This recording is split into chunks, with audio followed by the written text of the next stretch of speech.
ગુજરાતમાં ઉત્તરાયણના પર્વના સમયગાળામાં પતંગ દોરીથી અનેક અબોલ પશુ પક્ષીઓ ઘાયલ થતા હોય છે, જેને લઈ અને રાજ્યમાં 10 થી 20 જાન્યુઆરી કરુણા અભિયાન શરૂ કરવામાં આવ્યું છે। મુખ્યમંત્રી ભૂપેન્દ્ર પટેલના હસ્તે વિધિવત શુભારંભ કરવામાં આવ્યું।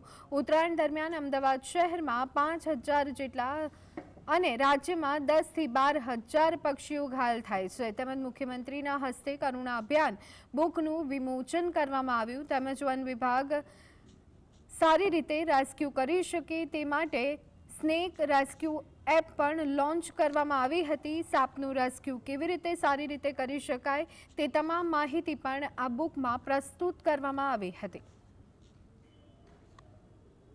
राज्य एक एवं राज्य है जे पतंग उड़ावीने मजा करे छे अने पक्षीओ आमां घायल थाय छे, तो आ ज रीते संवेदना साथे आ पक्षीओनी सारवार करता पण करुणा अभियान धरावनार एक ज राज्य है आखा इंडिया में अगर बात करिए तो।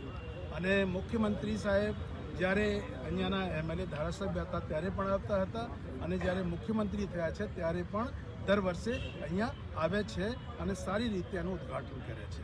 પણ આજની ખાસ બાબત છે કે આપણે બર્ડ્સની અગર વાત કરીએ તો અમદાવાદ શહેરમાં જ 5000 જેટલી પંખીઓ ઘવાય છે અને આખા રાજ્યમાં કરીબ 10 થી 12000 પક્ષીઓ ઘવાય છે।